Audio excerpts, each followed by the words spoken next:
Hello guys, this is Ankur Kaushik and you are welcome our channel UPSC accessible. आज का हमारा topic है water vapour. Water vapour in the atmosphere, composition of atmosphere चल रहा है। Chapter 8 है, composition and structure of the atmosphere. Chapter का नाम है, टॉपिक का नाम composition of the atmosphere, NCERT class 11th geography. ठीक है, तो यहाँ पे हमें क्या पढ़ा? एटमॉस्फेयर के अंदर तीन चीजें बताई हैं कि एटमॉस्फेयर के कंपोजिशन में तीन चीजें होती हैं। क्या? पहला हमने पढ़ लिया गैसेस के बारे में, हमने लास्ट क्लास में पढ़ लिया। दूसरा वाटर वेपर, और तीसरा हम नेक्स्ट क्लास में पढ़ेंगे डस्ट पार्टिकल्स के बारे में। ठीक है, ये तीन चीजें मेन कॉन्स्टेंट होती हैं एटमॉस्फेयर की। तो वाटर वेपर के बारे में आपको पता ही है क्या होता है। हमारा जो एनवायरमेंट है, जो एटमॉस्फेयर है, उसमें पानी जो लिक्विड फॉर्म में, भाई सॉरी, लिक्विड फॉर्म में तो अर्थ पे मिलता ही है, बारिश होती है। लिक्विड फॉर्म में तो एटमॉस्फेयर में रह ही नहीं सकता। जब वो गैसियस फॉर्म में होता है वाटर, पानी गैसियस फॉर्म में, लेकिन वो ब्रेक नहीं हुआ है, हाइड्रोजन ऑक्सीजन अलग नहीं हुआ है, लिक्विड फॉर्म में है water vapour, sorry gases form में है वाटर वेपर। पानी जो है एटमॉस्फेयर में गैसेस फॉर्म में, उसको हम वाटर वेपर बोलते हैं। फिर से बता रहा हूं, वाटर वेपर क्या होता है? Water in gases state found in atmosphere is called water vapour. पानी जब गैसेस स्टेट में होता है उसको हम वाटर वेपर कहते हैं, एटमॉस्फेयर में मिलता है। ठीक है, पानी जब लिक्विड स्टेट में आ जाएगा तो वो नीचे गिर जाएगा ग्रेविटी की वजह से, सरफेस पे इकट्ठा हो जाएगा। यहां पे बहुत इंपॉर्टेंट बात बोली वाटर वेपर के बारे में। क्या? पहली लाइन है, water vapour is also variable gas in the atmosphere. यहां पे इसने इसको वेरिएबल क्यों बोला? इज ऑल्सो वेरिएबल गैस, इसका मतलब इसके अलावा एक चीज और है जो वेरिएबल है। कौन सी गैस है वेरिएबल है? Carbon dioxide. हमने पढ़ा था कि कार्बन डाइऑक्साइड की, वैसे जनरली तो कार्बन डाइऑक्साइड की परसेंटेज एटमॉस्फेयर में वो सेम रहती है, लेकिन जब से फॉसिल फ्यूल्स का बर्निंग स्टार्ट हुई है, जब से हमने इंडस्ट्रीज वगैरह में ज़्यादा धुआं पैदा प्रोड्यूस करना स्टार्ट किया है, तब से कार्बन डाइऑक्साइड की जो एटमॉस्फेयर में जो क्वांटिटी परसेंटेज वो बढ़ती जा रही है। इसका मतलब वेरिएबल, उसकी वैरायटी, उसकी जो वेरिएबल हो रही है, ऊपर नीचे हो रही है वो, ठीक है, सेम अमाउंट में नहीं है।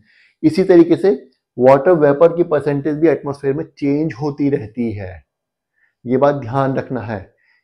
ऐसे भी, वर्टिकली भी और हॉरिजॉन्टली भी, मतलब एक रीजन से दूसरे रीजन में भी, और जब हम सरफेस से ऊपर की तरफ जाएंगे तब भी वाटर वेपर की जो अलग अलग लेयर्स में, जैसे जैसे ऊपर ऊपर नीचे जाएंगे लेयर्स बदलती रहती है, वैसे वैसे वर्टिकली, वैसे वैसे वाटर वेपर की परसेंटेज भी चेंज होती रहती है, और रीजन वाइज भी। किसी रीजन में कहीं क्लाइमेटिक जो रीजन होते हैं उनमें अलग अलग परसेंटेज मिलती है। कैसे?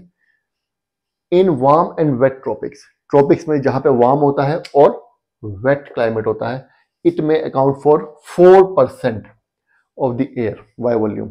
वॉल्यूम से इसकी वहां पे क्वांटिटी कितनी हो सकती है? 4% तक। कहां पे? वार्म एंड वेट ट्रॉपिक्स में, जहां पे टेम्परेचर ज्यादा हो रहता है और ह्यूमिडिटी ज्यादा होती है। वार्म एंड वेट ट्रॉपिक्स का मतलब यही है। ठीक है, आगे क्या बोल रहा है?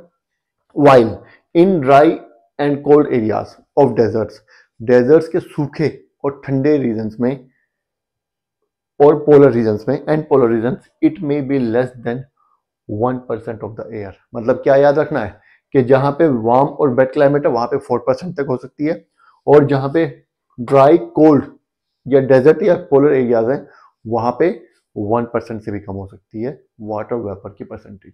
समझ आ गया? बाय वॉल्यूम समझ आ गया। आगे बढ़ते हैं। Water vapour also decreases from the equator towards पोल।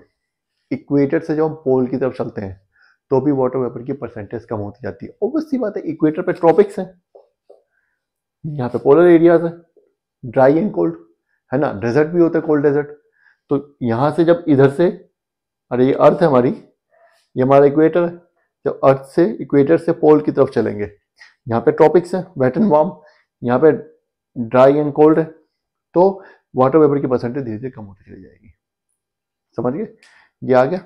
तो ये तो वाटर वेपर की जो कितना कहाँ पे क्या मिलती है, उसकी परसेंटेज क्या, उसके बारे में था। अब वाटर वेपर का फंक्शन भी तो कुछ होगा, एटमॉस्फेयर में है तो कुछ काम भी कर रही होगी। तो दो लाइनें लिखी हुई है एटमॉस्फेयर के बारे में, वो जल्दी से देख लेते हैं।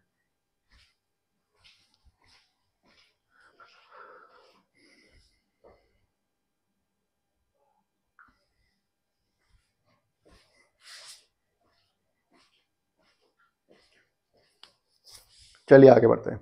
वाटर वेपर की परसेंटेज क्या है वो सब तो हमने देख लिया, वाटर वेपर के बारे में क्या है वो ही पढ़ लिया। अब क्या कह रहा है कि water vapour also absorbs parts of insolation. ये यहाँ पे वाटर वेपर का फंक्शन बता रहा है। वाटर वेपर का फंक्शन क्या है कि वाटर वेपर जो एब्जॉर्ब करता है parts of insolation from the sun. हमने लास्ट क्लास में पढ़ा था कि कार्बन डाइऑक्साइड क्या करता है, जो सन से जो रेडिएशन आता है उसको आने देता है, वही रेडिएशन जो अर्थ से टकरा के वापस जा रही होती है तो उसको जाने नहीं देता, ये हमने पढ़ा था ना। और उस गर्मी को रोक लेता है, जिसकी वजह से अर्थ का जो टेम्परेचर है वो बहुत ज़्यादा ठंडा नहीं होता। अदरवाइज अर्थ का टेम्परेचर इतना ठंडा हो जाता कि हम यहाँ रह नहीं पाते। वही काम वाटर वेपर भी करता है कि जो अर्थ से जो रेडिएशन आ रही होती है उसको रोक लेता है and preserve the earth radiated heat, और अर्थ की गर्मी को बाहर नहीं जाने देता। तभी तो हमारे रहने लायक टेम्परेचर यहाँ पे हो पाया अर्थ पे, अदरवाइज बहुत ज़्यादा ठंडा हो जाता। ठीक है, होता क्या है, it does acts like a blanket allowing the earth neither to become too cold or too hot। तो ऐसे क्या करता है, इस वजह से ये एक ब्लैंकेट की तरह काम करती है वाटर वेपर, और अर्थ को ना बहुत ज्यादा ठंडा होने देती ना बहुत सारा गर्म होने देती। समझ गए? ठीक है। Water vapour also contributes the stability and stability in the air. Water vapour stability और इनस्टेबिलिटी एयर के अंदर वो भी उसमें भी कंट्रीब्यूट करती है। इसके बारे में हम ज्यादा जब पढ़ेंगे वो पढ़ेंगे हम इन्वर्जन ऑफ टेम्परेचर में, कि स्टेबिलिटी और इनस्टेबिलिटी क्या होती है वाटर वेपर एयर में। समझ रहे हो? ये इस यहाँ पे मैं इसको नहीं बता रहा हूँ क्योंकि ये बहुत अगर मैं 2 लाइनों में बताना चाहूँ तो आप नहीं समझ पाओगे। ठीक है, तो ये जब हम इन्वर्जन ऑफ टेम्परेचर पढ़ेंगे तब मैं इसको बहुत अच्छे से समझाऊंगा। अभी यही सब चीजें पढ़नी है हमें। ठीक है, तो ये ध्यान रखना है कि वाटर वेपर जो है वो स्टेबिलिटी एंड एयर की और इंस्टेबिलिटी एयर को इनस्टेबिलिटी को बैलेंस करके रखता है। ठीक है, कैसे कर रखता है, क्यों रखता है, ये आगे वाले टॉपिक में हम पढ़ेंगे। तो ये टॉपिक यहीं खत्म हो गया। ठीक है, अब अगला 10 पार्टिकल स्टार्ट करना है, हम नेक्स्ट क्लास से स्टार्ट करेंगे। तब तक आपको क्या करना है, इसको बार बार पढ़ना है। कुछ समझ नहीं आया तो कमेंट करना, दोबारा पढ़ा दूंगा। बाकी वीडियो को लाइक जरूर करना है और सब्सक्राइब जरूर करना है। Thank you.